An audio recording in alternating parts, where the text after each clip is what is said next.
seja muito bem-vindo, muito bem-vinda ao Sindicato em Ação da TV Urbana, em parceria com a TV Científico RS. E nós estamos de volta, depois de mais de um ano reprisando programas da RS Rádio, estamos aqui novamente de titulares do nosso Sindicato em Ação. Você sabe muito bem que vai ao ar todos os sábados, 20 horas, na TV Urbana, canais 55.1, UHF e 11 da NET. E por estarmos ainda, infelizmente, em tempos de pandemia, estamos transmitindo de nossas casas, de nossas residências, e o tema justamente é esse hoje, pandemia do coronavírus, que ainda nos aflige e aflige muito. Para falar sobre esse tema importantíssimo que está nos impactando, algo, eu diria, talvez inédito na nossa história, pelo menos na história recente brasileira, algo inédito, né? Uma pandemia deste porte, nós vamos falar com duas gestoras de importantes hospitais do interior do estado, aqui do Rio Grande do Sul. A Thaís Aramburu, que é gestora do Hospital Santa Casa de Uruguaiana, e a Rosane Schiavo, que é gestora do Hospital Bom Pastor de Ijuí. Bom, nós vamos conversar, né, sobre a situação, como é que estão enfrentando a pandemia, como é que está o atendimento, a demanda pelos serviços e também como é que tem sido a atuação dos órgãos públicos, né, no apoio a essas instituições para tratamento dos pacientes de Covid. Também falar de um modo geral como tem sido as outras comorbidades, também outras doenças que têm acometido pessoas nesses tempos aí difíceis que todos nós estamos vivendo. Eu aproveito para pedir para você que está nos assistindo aí pelo YouTube, pelo Facebook, pelas redes sociais, para que curta, comente, compartilhe, nos ajude a crescer nas redes sociais, o que é muito importante para nós e para você. É só um cliquezinho, é só clicar no botão de curtir ou clicar no botão de inscrever-se. Vai estar dando um apoio aí para o nosso programa e também vai estar dando um apoio para esses hospitais do interior do estado. Espero que nossa mensagem, esse nosso programa, chegue a todas as regiões do nosso estado, especialmente o Centro-Oeste, Uruguaiana, e a região das Missões aí de Juí. Então, sejam muito bem-vindas ao nosso programa, a Rosane e a Thaís, que são enfermeiras de formação e que estão aí atuando nesses tempos tão difíceis, né? Vocês estão na linha de frente aí, vocês estão atuando no sentido de prestar o atendimento que a população tanto precisa. Eu vou começar com a Thaís Aramburu, que é lá de Uruguaiana, da Santa Casa de Uruguaiana, para falar um pouco, fala um pouco para nós, Thaís, sobre o hospital, né? O Hospital de Uruguaiana, quantas pessoas atende, quando é que foi fundado, enfim, dá detalhes gerais sobre o hospital aí para nós, o Hospital de Santa Casa. Muito bem-vindo ao nosso programa, muito obrigado pela tua participação aqui. É um prazer estar aqui contigo e com a enfermeira Rosane para estarmos neste programa. O Hospital de Uruguaiana é uma Santa Casa e fez agora, em 30 de maio, 124 anos de existência. É uma instituição centenária, é o único hospital da nossa cidade e é o maior hospital da região. Nós fazemos parte aqui em Uruguaiana da 10ª Regional de Saúde, que são 11 municípios, e a nossa Santa Casa atende nas especialidades de alta complexidade, neurologia e oncologia, alta complexidade, consultas, cirurgias, UTI, todo, químio, rádio, todo o atendimento, média complexidade, traumato, gastroenterologia, temos uma UTI geral adulto, uma UTI neonatal, uma unidade intermediária neonatal, que a gente chama de U5. Durante os tempos da pandemia, a gente expandiu sobremaneira o nosso hospital devido ao grande afluxo de doentes Covid, da necessidade de atendê-los. Nós somos um hospital que tem 214 leitos, mas hoje nós temos ocupados 170 leitos e temos uma área de cirurgia bastante importante, com grandes especialistas. Temos o nosso hospital comanda a UPA aqui da nossa cidade, e então, em torno da UPA e do nosso hospital, nós temos aproximadamente 810 funcionários. Esse hospital, como de resto os hospitais Santas Casas do Brasil, são 2.500 hospitais filantrópicos no Brasil. Nós enfrentamos uma grande adversidade financeira e no final do ano de 2018, o nosso hospital estava prestes a fechar as portas na maior crise financeira que ele teve nos últimos tempos. Quando, então, o promotor de justiça da saúde, Dr. Pablo Alfaro, na época, recomendou que o município assumisse a Santa Casa. Nesse momento, eu era a secretária de saúde, eu tenho 38 anos de formada e meu primeiro emprego foi na Santa Casa. Depois eu fui para a Secretaria de Saúde, onde permaneci até o final de 2018. Quando eu era contrária à prefeitura assumir a gestão do hospital, porque já haviam tido 3 experiências anteriores e que, no meu ponto de vista, não foram bem sucedidas, onde havia a mistura da política com a técnica, e isso não dá certo, a meu ver. E eu não era favorável à prefeitura assumir o hospital, até que eu me dei conta que realmente o hospital iria fechar as suas portas. E então eu recomendei ao prefeito, disse: olha, prefeito, eu mudei de ideia. E como diria Winston Churchill, quem não muda de ideia não muda nada. E então, devido à circunstância, eu recomendo ao senhor que assumamos, sim, o hospital da cidade, é o único hospital da cidade, porque senão o senhor vai ser o único prefeito e eu a única secretária de saúde a termos lavado as mãos, como Pôncio Pilatos, na questão do nosso hospital. Mas eu sou especialista em gestão de sistemas públicos de saúde. Eu nunca tinha trabalhado na gestão do hospital, assim como enfermeira. Então, eu imaginava que ele iria chamar uma outra pessoa para a gestão do hospital. E, na minha surpresa, ele me disse: olha, Thaís, eu confio em ti, gostaria que tu assumisse, o promotor também. Aí, então, eu disse para eles: ok, eu assumo, porque é o hospital da minha cidade. É aqui que eu ganhei meu filho, que hoje é médico, trabalha aqui no hospital. É aqui que eu ganhei meu neto, que hoje tem 5 aninhos. E eu amo esse hospital. Esse hospital faz parte da história da minha família e da minha vida. Então, vamos contribuir. E assumi o hospital, então, na virada do ano de 2018 para 2019. Eu saí da Secretaria de Saúde, vim para o hospital, contratei uma empresa especialista em gestão hospitalar, que me assessora, é um assessoramento presencial, 24 horas por dia, 7 dias por semana, e enfrentamos graves dificuldades. O nosso hospital tinha uma dívida, digamos que já elucidada, de 250 milhões de reais, um hospital realmente fechando as portas, os vários serviços que aqui existiam sendo fechados.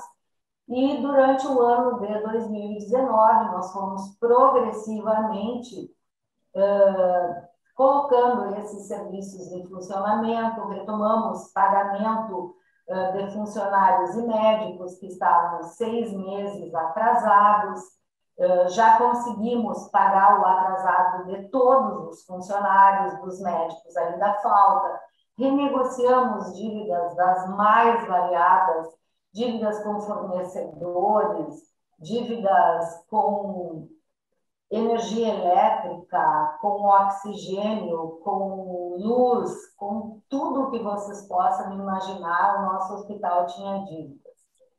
Em 2020, foi um ano que nós recebemos algum aporte financeiro para estruturarmos o enfrentamento da pandemia, e 2020 a pandemia foi muito branda aqui na nossa cidade. Antes da senhora falar sobre a pandemia, né, vamos ouvir também a Rosane Schiavo sobre o Hospital Bom Pastor. Até porque foi bom vocês terem feito, arrumado a casa, né? Foi uma coincidência boa, né? Vocês conseguiram arrumar a casa a tempo de enfrentar a pandemia, né? Porque imagina se a pandemia chegasse e vocês estivessem tão grave que estavam, né, em termos financeiros, de gestão, enfim, como a senhora relatou. Mas vamos falar com a Rosane Schiavo agora. Bem-vinda, Rosane. Muito obrigado pela tua participação aqui no nosso programa. Fala um pouquinho para nós sobre o Hospital Bom Pastor. É um hospital, digamos, uma estrutura nova, né? A gente viu algumas imagens ali, está bem bonito, um prédio novo, a gente percebe, né? Fala para nós um pouquinho da história, a estrutura e a história do Hospital Bom Pastor, lá de Juí. Olá, Christian. Uma satisfação estar aqui falando aos telespectadores sobre a história dos hospitais, a história das Santas Casas e histórias vencedoras. Eu, ouvindo a minha colega, também gestora hospitalar, consegui relacionar vários pontos muito semelhantes dessa luta dos hospitais filantrópicos, do envolvimento com a comunidade, de superar crises, de aceitar desafios e se reposicionar, fazer entregas de valor à nossa comunidade. Então, o Bom Pastor é um pouco mais jovem do Hospital de Uruguaiana. Nós completamos no dia 18 de maio 40 anos então, de fundação. O Hospital Bom Pastor foi um hospital criado por um movimento de agricultores na década de 80 que estava com fragilidade no seu plano de saúde. Era o Fundo Rural, que só tinha um hospital da cidade. Hoje em Juí somos 3 hospitais. Hospital de Caridade de Juí, o hospital mais antigo, também centenário, o Bom Pastor, que surgiu então na década de 80, e o Hospital Unimed, que tem em torno de 17 anos de existência. Então, somos 3 hospitais no município de 84 mil habitantes. Então, a história do Bom Pastor é uma história de envolvimento comunitário, de luta, um trabalho de muitas mãos, um trabalho da coletividade. Então, lá no início, os agricultores, então, se mobilizaram junto à cooperativa, a Cotri Juí, e conseguiram convencer os diretores da importância deles terem uma assistência para a sua saúde. Então, como tinha havido rompimento do convênio, eles se organizaram e estruturaram 4 hospitais na nossa região. Desses 4, hoje, 2 ainda continuam. A Cotri Juí passa por uma crise financeira grande, mas na década de 90 ela conseguiu estruturar associações comunitárias para depois se tornar hospitais filantrópicos. Então, hoje era uma rede de hospitais Bom Pastor, e então existe hoje o Hospital Bom Pastor de Juí, que saiu da sua estrutura alocada, da sua estrutura em comodato da Cotri Juí, e está na sua nova estrutura. E o Hospital Bom Pastor de Santo Augusto também é um hospital que também nasceu desse movimento, e hoje também o município assumiu. É um hospital que vem também prestando um ótimo serviço à comunidade. Então, na década de 80, fomos, então, colocados à disposição inicialmente para o meio rural, e depois, como a Cotri não conseguiu fugir da sua finalidade, ela entregou à comunidade, ele passou a ser um hospital filantrópico desde 92, então ele presta hoje mais de 80% dos seus serviços ao SUS. Então, nós, por mais de 30 anos, ou seja, quase 40 anos, estávamos instalados numa estrutura que era um hotel que foi adaptado para um hospital de 42 leitos. Então, esse período, ele atendeu muito bem o seu objetivo, mas chegou ao momento que começaram a demandar apontamentos da vigilância sanitária, a legislação é muito exigente, sempre ela precisa ser atualizada, enfim, é para a segurança do paciente. Então, o Bom Pastor tinha 2 opções: ou se entregar né, ao fracasso, dizer que a estrutura não dava mais conta, cruzar os braços e lamentar, e também passavam por uma crise grande lá na década de 90, e nos reinventamos, pagamos dívida, exemplo do estado do Uruguaiana, envolvemos a comunidade, fizemos muitas campanhas comunitárias, sorteios, jantares, envolvemos clubes de serviço. Então, uma história de superação, de reinventar, de descruzar os braços, uma história realmente assim de força, de vitórias. Então, o Bom Pastor, graças a esse envolvimento, desde os agricultores e depois da comunidade, com as suas forças vivas, também enfrentou desafios e venceu. E tinha esse grande sonho de construir sua nova estrutura, sua estrutura própria, até porque no início era um hotel adaptado para um hospital, atendia as normas, mas com a atualização da legislação chegou ao ponto que os espaços não estavam mais de acordo com a legislação. Então, no ano de 2002, então, fizemos um envolvimento novamente com os órgãos públicos, com os agricultores, que até hoje fazem parte da direção do hospital, e colocamos o assunto em pauta para discutir a continuidade e nos desafiamos e conseguimos, com campanhas vinculadas à campanha do soja, que a nossa região é forte, né, no agronegócio, na colheita da soja, e conseguimos juntar um volume financeiro, graças a essa campanha, para bancar o projeto arquitetônico inicial.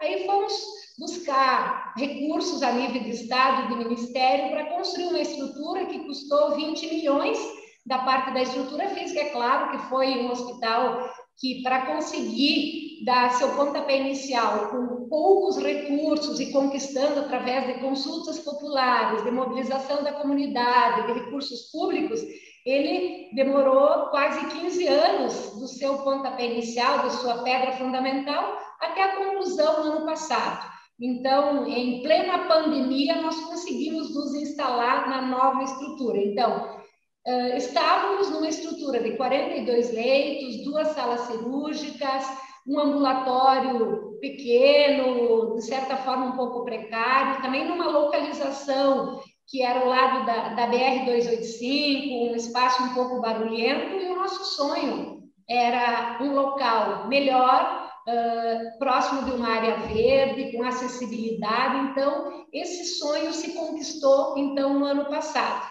quando conseguimos, com muitos apoios, com muitas mãos, fazer essa entrega à nossa comunidade. Então, uma estrutura de 114 leitos, instalamos 10 leitos de UTI inicialmente, e por solicitação do Estado mais 4 na sequência, 14 leitos de UTI, 25 leitos clínicos Covid e toda uma infraestrutura de centro cirúrgico com 4 salas totalmente equipadas, 12 salas pós-anestésicas, um ambulatório que atende diversas especialidades, enfim. Através de um projeto inovador, da força aí de muitas pessoas, de muitas mãos, conseguimos fazer essa transição em pleno período de pandemia para uma estrutura precária, menor, uma estrutura maior, num espaço bem privilegiado, que é aqui próximo à universidade, próximo ao Bosque dos Capuchinhos, que é um patrimônio público municipal. Enfim, conseguimos dar um salto de qualidade, conseguimos inovar e fazer, assim, essa entrega à nossa comunidade no momento que ela precisava muito de nós. Então, eu entendo que foi muito recíproco essa ajuda. É isso que é interessante, né? São 2 hospitais que têm uma grande participação comunitária, popular, né? O envolvimento das pessoas da região, da cidade, e ao mesmo tempo são 2 hospitais que passaram por mudanças profundas aí, justamente no momento que mais se precisou dessas mudanças, né? E não foi por causa da pandemia, já vinha um processo, né, de mudança, tanto da Santa Casa lá de Uruguaiana, que já vinha se reestruturando, quanto do Bom Pastor também, que já vinha, como tu disseste, né, Rosane, 15 anos para fazer essa mudança, né? Mas assim... Eu percebo, eu e a Thaís, uma história muito similar, ambas enfermeiras, ambas com histórico. Eu estou há 36 anos vinculada a esta instituição, foi meu primeiro emprego, me formei Olha que legal. há 5 anos, assumi esse desafio como enfermeira assistencial, e em 92, então, no próximo ano completo 30 anos de gestão do hospital. Então, uma história muito semelhante, uma história, assim, de ter gosto pela gestão e com bons resultados aí em benefício da nossa comunidade. Que bacana, o universo às vezes nos presenteia com essas coincidências. Que bacana, que legal, parabéns para vocês aí. Mas, gente, eu tenho que chamar agora o nosso quadro de notícias da semana com a repórter Fabiane Flores. Fábio Flores, é contigo, manda lá. Olá, Christian! Olá também às debatedoras do Sindicato em Ação de hoje. Bom, vamos agora às notícias da semana. Fenafisco critica a proposta sobre prorrogação de incentivos de ICMS concedidos ao comércio. Lira cobra projeto de mudanças no imposto de renda e fala em privatizar Correios. Reforma tributária. Lira não promete tramitação meteórica da pauta. Luta contra a reforma administrativa segue agora na comissão especial. Receita 2030 completa 2 anos contribuindo para a competitividade e desenvolvimento do Estado. Governo do Rio Grande do Sul apresenta contas positivas no primeiro quadrimestre. Estas e outras notícias você confere no site do Sindifisco RS. É contigo, Christian. Até semana que vem. Estamos de volta com mais um bloco do nosso Sindicato em Ação aqui na TV Urbana, em parceria com a TV Sindifisco RS. Estamos entrevistando a Rosane Schiavo, que é gestora do Hospital Bom Pastor de Ijuí, e a Thaís Aramburu, que também é gestora, mas aí do hospital de outro local, bastante distante, aí, lá do nosso centro-oeste, na fronteira oeste, né, para ser mais exato, a Santa Casa de Uruguaiana. Pois bem, nós estávamos falando, né, apresentamos os hospitais, falamos um pouco aí sobre a história de cada uma das instituições, e agora nós vamos entrar no assunto que é o assunto do momento, que é a pandemia do coronavírus e como tem sido o atendimento nessas duas instituições, para a gente até ter uma ideia como é que tem sido o enfrentamento da pandemia no interior do estado. A gente ouve muito falar, né, a gente assiste muito se falar no enfrentamento da pandemia, na situação dos hospitais da capital. Mas e o interior do estado? Pois então, estamos aqui dando a oportunidade de mostrarmos, né, como tem sido feito o enfrentamento dessa, quem sabe, terceira onda que se está se falando ou não, né, do Covid. Pois bem, só para situar vocês, telespectadores, trazer alguns números aqui sobre a pandemia, né? No Brasil já são 17 milhões de casos, temos mais de 15 milhões recuperados, 15,1 milhões, e, infelizmente, né, 477 mil mortes. No Rio Grande do Sul, temos 1,12 milhões de casos, pouco mais de 1 milhão de casos, então, e também, né, em torno de pouco mais de 1 milhão de recuperados, e 29.082 óbitos, infelizmente, por conta da pandemia do coronavírus. Falando aqui das regiões, né, aliás, da ocupação dos leitos no estado do Rio Grande do Sul, nós temos 3.449 leitos de UTI adulto, sendo que destas, 3.045 estão ocupadas, ou seja, estamos nos aproximando do 100% novamente em todo o estado, que é algo bastante preocupante.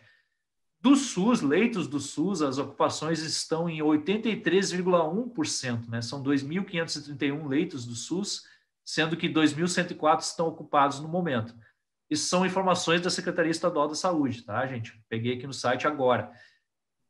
No que se refere aos leitos privados, aí já estouramos os 100%. Passamos dos 918 leitos privados previstos. Aí, e nos leitos que estão recebendo pacientes de Covid, porém não são UTI, nós temos uma taxa de ocupação de 41,6%. E números de respiradores em UTI, estamos com uma ocupação de 58,5%. Trazendo agora os dados das regiões, né? Vamos falar aqui da região que justamente estamos tratando aqui, né? Região Centro-Oeste.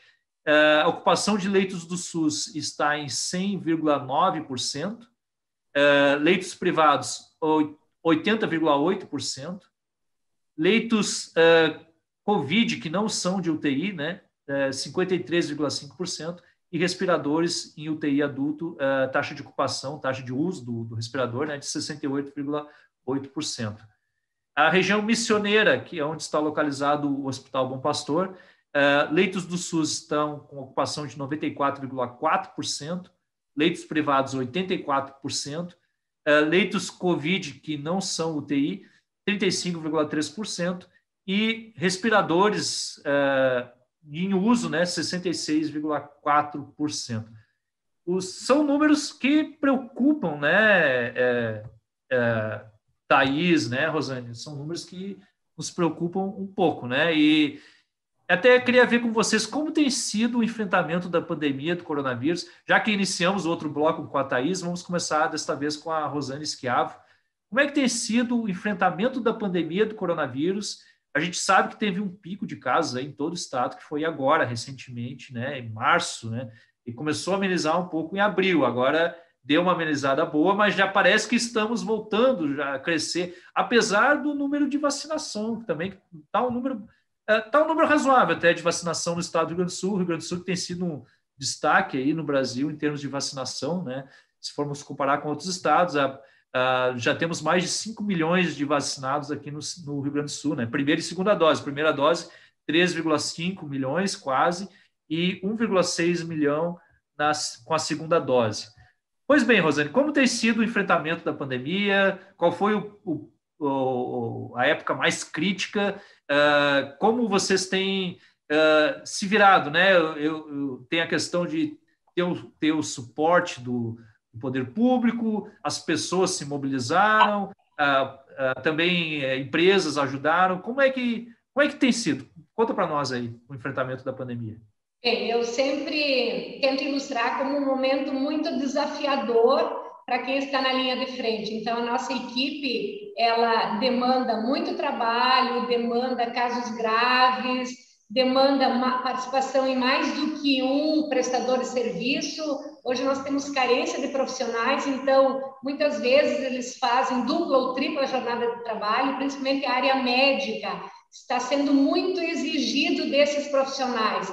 Então, eles precisam, muitas vezes, até de um suporte psicológico e emocional para dar conta de tamanha a exigência emocional, psicológica, por conta de ver as perdas de pacientes, de lutar e, muitas vezes, não conseguir fazer uma entrega dentro da sua expectativa. Então, nós hoje percebemos, nessa nova onda, que pode-se dizer, o mês de março foi um mês do pico mais elevado, onde tivemos 100% da ocupação também dos leitos clínicos, o que não é muito comum. Os leitos clínicos na nossa região giram em torno de 50% a 70% de ocupação, e leitos de UTI, nós estamos numa situação de normalmente 100%, dificilmente tem vagas, até porque Ijuí é polo em saúde, então é muito procurado, facilita o acesso. Nós, no Bom Pastor, dos 14 leitos, normalmente eles estão ocupados. Vaga, um leito, já tem no gerente alguém na fila de espera. Então, o que nós percebemos agora nesse novo momento? Os pacientes que acessam o serviço são pacientes mais jovens e chegam mais graves, ou também evoluem para um quadro clínico grave rapidamente. Então, isso preocupa. Então, se percebe que os idosos estão vacinados, se eles contraem, a doença é um pouco mais leve, não é da intensidade que o jovem. Então, é bem preocupante, o que leva as autoridades da saúde, a nós, profissionais da saúde, a alertar a população para fazer a sua parte, evitar, seguir todos os protocolos instituídos, evitar aglomerações, evitar muita circulação, mas nem sempre se percebe isso. Por mais que o poder público está fiscalizando, eu faço parte também do Conselho de Saúde, que é muito atuante em nossa cidade, está sempre alertando, chamando atenção, mas nem sempre a população atende esse pedido e o que se percebe é alta incidência, então, da circulação do vírus. Então, essa conscientização precisa acontecer. As pessoas têm que usar máscara, e evitar aglomerações, muita circulação, porque quem paga a conta são as vidas, são as famílias, são os órgãos públicos, que acabam sendo onerados. E também temos que lembrar um fator muito importante, que é a escassez de medicamentos no mercado, os altos preços dos insumos hospitalares, muitas vezes a dificuldade na logística da entrega de oxigênio. Felizmente, nós instalamos tanque de oxigênio antes de instalar UTI, preocupados com essa questão do abastecimento, então isso nos deu uma certa tranquilidade. Mas eu acompanho hospitais menores que não têm tanque de oxigênio, tem a rede de torpedos, e isso fragiliza muito a assistência. Então, realmente a população, além da vacina, que o órgão público está, de certa forma, fazendo atuando, né, investindo, também nós temos que fazer a nossa parte. Realmente o momento é preocupante, vivemos um momento não tão significativo quanto o mês de março, mas com alta incidência novamente de casos acessando os nossos hospitais. Perfeito. Thaís, fala um pouco para nós como é que tem sido a questão do Covid aí na Santa Casa de Uruguaiana. Bom, o nosso município, ele até 7 de junho, segunda-feira, que eu fiz o levantamento para apresentar neste programa, tínhamos 13.257 casos confirmados de Covid em Uruguaiana. Quanto à mortalidade, Uruguaiana ocupa a posição de número 104 no estado do Rio Grande do Sul. E na nossa região, aqui da fronteira oeste, que são 11 municípios, apesar de sermos o município mais populoso, nós temos uma média de 127 mil habitantes, nós somos o terceiro em óbitos também. O primeiro ainda figura São Gabriel, o segundo Alegrete e o terceiro Uruguaiana.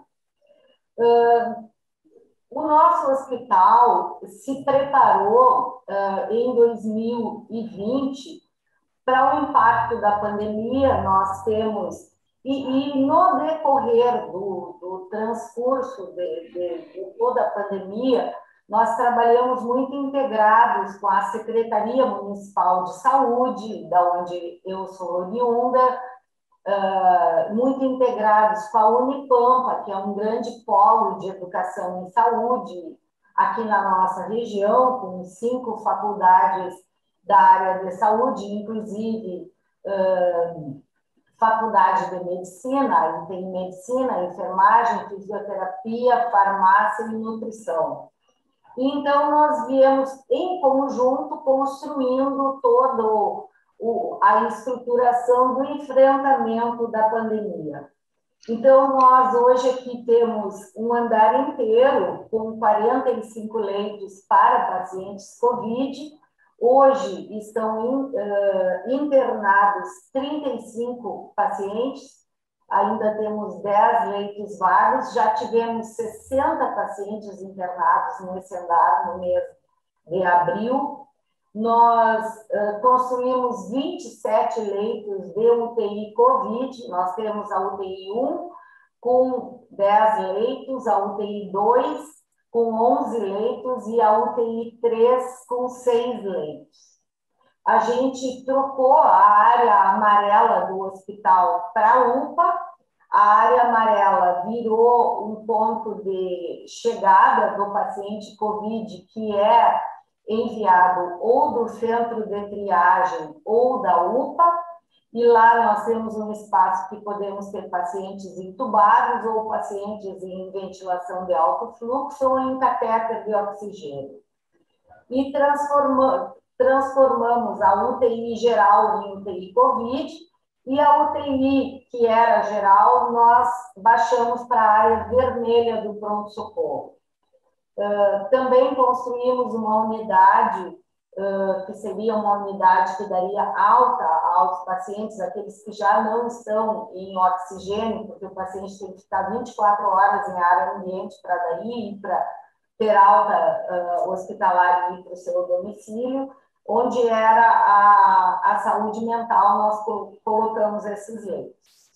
Tivemos, então, que estruturar o grupo de profissionais que trabalham, desde o pessoal da higienização, nutrição e dietética, grupo de enfermeiros e técnicos, fisioterapeutas, psicólogos, assistentes sociais, médicos.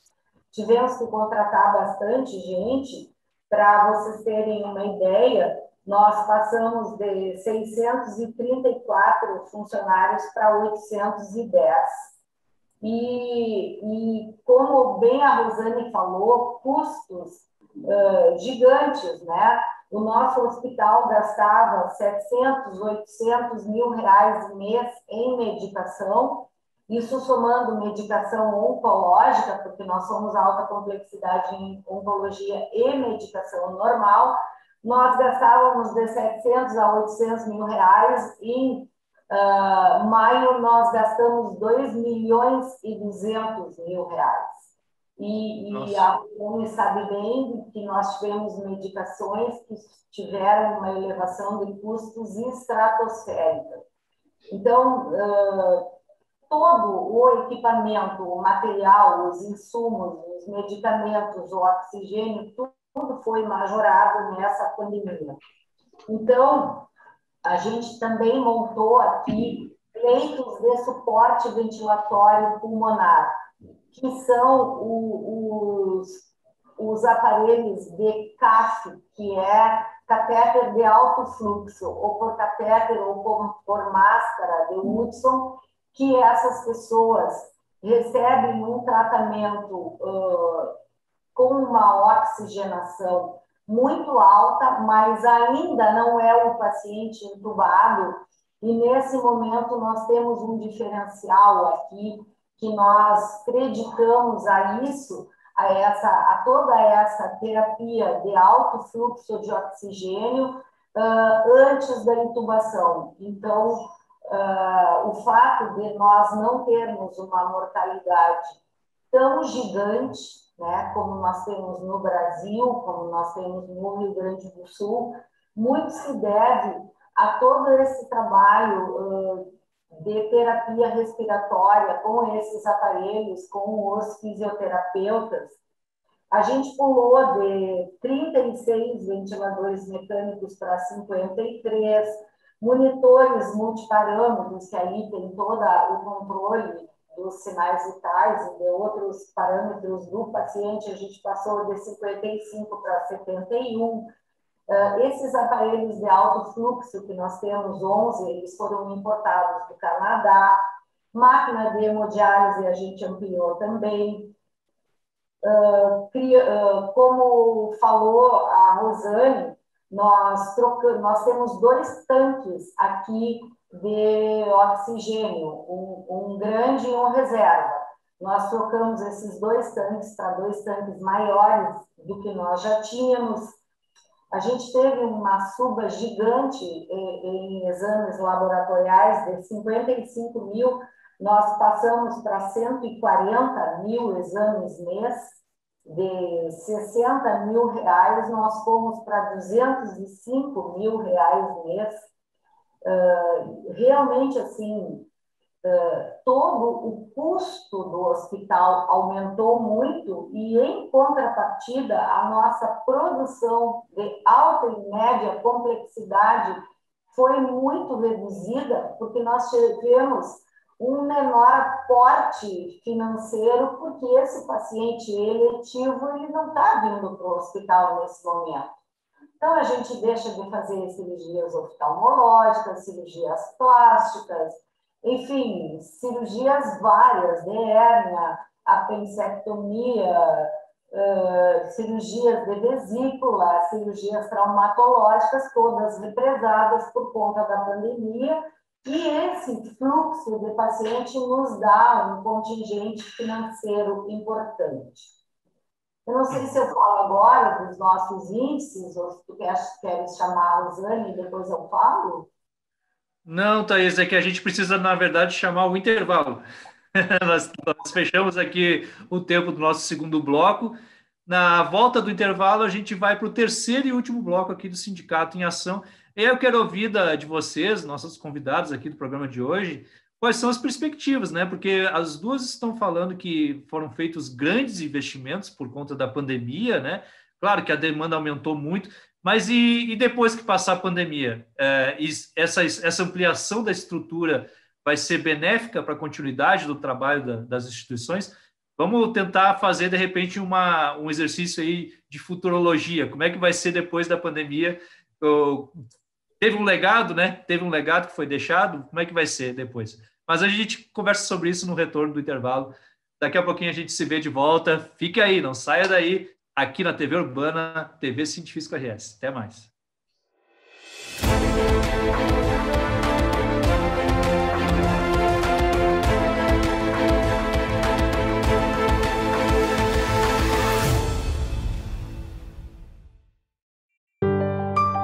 Eu já vi tanta coisa nessa vida. Nasci em 1928. Um ano depois, estourou a terrível crise de 29. Só que eu sou gaúcho e não me abalo por qualquer coisa. Eu sigo em frente. Depois veio a Revolução de 30, a Segunda Guerra, dezenas de planos econômicos e 8 moedas diferentes. Ao longo desses 90 anos, eu segui firme na minha missão. Inovar sempre para apoiar o desenvolvimento da nossa gente. Eu já vi tanta coisa nessa vida. E é por isso que eu digo, não existe desafio no mundo capaz de dobrar o povo do Rio Grande. Banrisul, 90 anos de uma grande história.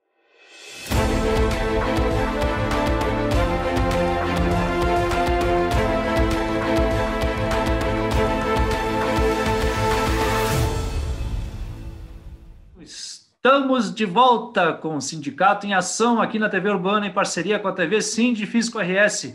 Você nos acompanha pelos canais 55.1 UHF e 11 da NET e também pelas redes sociais da TV Urbana e da TV Científico RS, pelo Facebook e pelo YouTube. Vamos agora, né, eu dizia no final do último bloco, para falarmos sobre perspectivas, né? Teremos um fim da pandemia, esperamos todos nós, com certeza teremos, né, gente, o fim dessa pandemia, e o que vai ser depois? Vamos ouvir a Thaís Aramburu, gestora do Hospital Santa Casa de Uruguaiana. Essa tua pergunta está girando na minha cabeça e eu estou pensando qual o legado da pandemia? Eu acho que nos deixa um legado de solidariedade, nos deixa um legado de união dentro do hospital, nós todos agindo juntos para o benefício do paciente, nos deixa um legado de solidariedade com o ser humano e uma coisa também muito boa que nós conseguimos resgatar é o papel do Hospital Santa Casa de Uruguaiana, a importância da Santa Casa para a comunidade. Tu veja assim, o Juí tem 88 mil habitantes, Uruguaiana tem 127 mil, e Juí tem 3 hospitais, Uruguaiana tem um único hospital. E um hospital que vem de uma crise estrutural e financeira muito grande. Então, hoje nós temos esse respeito da comunidade pelo nosso trabalho, o que é uma coisa fantástica, porque leva-se muito tempo para adquirir respeitabilidade, ter credenciais para se postar como um hospital que cumpre o seu papel, que assiste o seu doente com qualidade, com resolutividade, e isso leva-se pouco tempo para se perder. Então, nós estamos nesse período de resgate. O que mais me preocupa, fundamentalmente, passada a Covid, que eu não acredito que passe em pouco tempo, porque isso depende da vacinação, nós já estamos vendo que que quanto mais vacinas, menos internação, mas a vacinação no Brasil é muito lenta, nós vamos mais 6 meses, no mínimo, com pandemia. E o problema financeiro que está sendo criado é muito grande.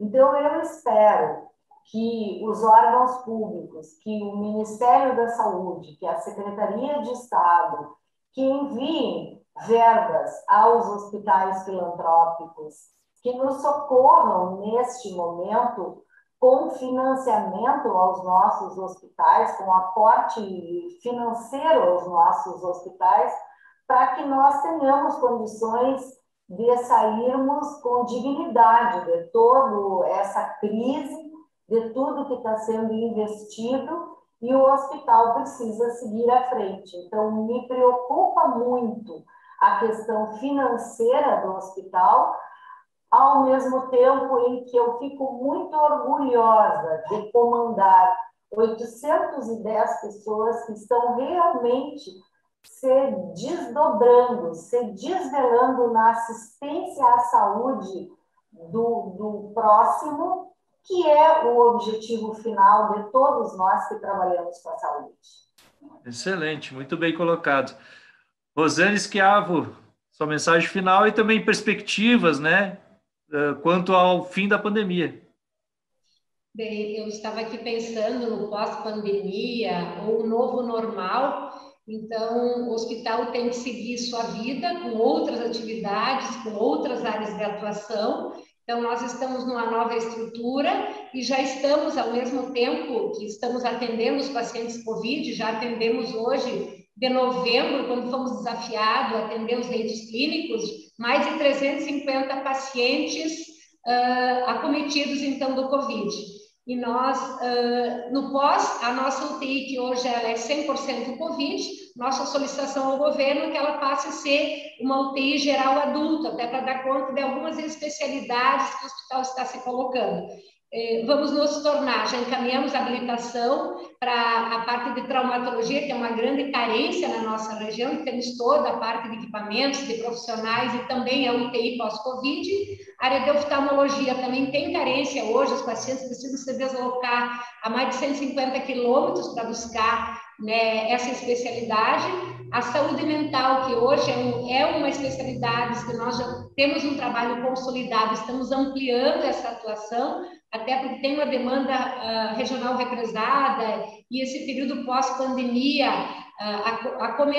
vai acometer muito as pessoas, a fragilidade emocional, a doença psicológica, enfim. Então, estamos nos preparando, já somos referência, estamos ampliando a nossa capacidade instalada na área de saúde mental. Estamos também fortalecendo a parte ambulatorial, que hoje tem uma tendência das cirurgias por vídeo terem uma menor permanência ou serem ambulatoriais, e fortalecer toda essa parte ambulatorial, que é uma tendência hospital-dia. Então, estamos nos preparando no pós-pandemia para nos tornar viáveis, né, como hospital filantrópico, ofertando novos serviços. Então, concordo com a colega que precisamos desse olhar do órgão público, da área do financiamento. Fomos muito fragilizados financeiramente na pandemia por conta dos altos custos de todos os insumos. Eu estava lembrando de insumo que subiu, teve medicamento que subiu 4.000%, medicamento que custava na área da sedação menos de R$2 e hoje custa R$28. Luvas que custava 90 centavos o par e hoje custa quase R$8 o par. Então, teve, assim, realmente valores absurdos. Inclusive, o Ministério Público está investigando esse abuso, né, da indústria farmacêutica, no momento, assim... É um abuso mesmo.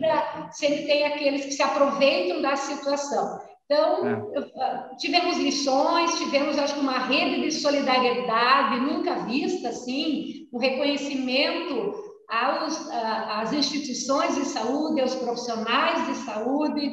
Então, eu preciso realmente, assim, reconhecer a nossa equipe, valorizar os profissionais de saúde, ser muito grata a toda essa entrega, a esse voluntariado também da comunidade, ajudando os hospitais, ajudando os pacientes, enfim, acho que fica esse trabalho de muitas mãos, esse engajamento da sociedade e essa valorização das instituições de saúde. Eu acho que conseguimos demonstrar a importância que tem uma Santa Casa, a importância que tem um hospital, a importância que tem um profissional da área de saúde. Eu acho que fica esse legado aí que os órgãos precisam valorizar mais o setor saúde por poder salvar tantas vidas. Claro que perdemos muitas, mas dando o nosso melhor conseguimos realmente fazer a nossa missão, que é salvar vidas.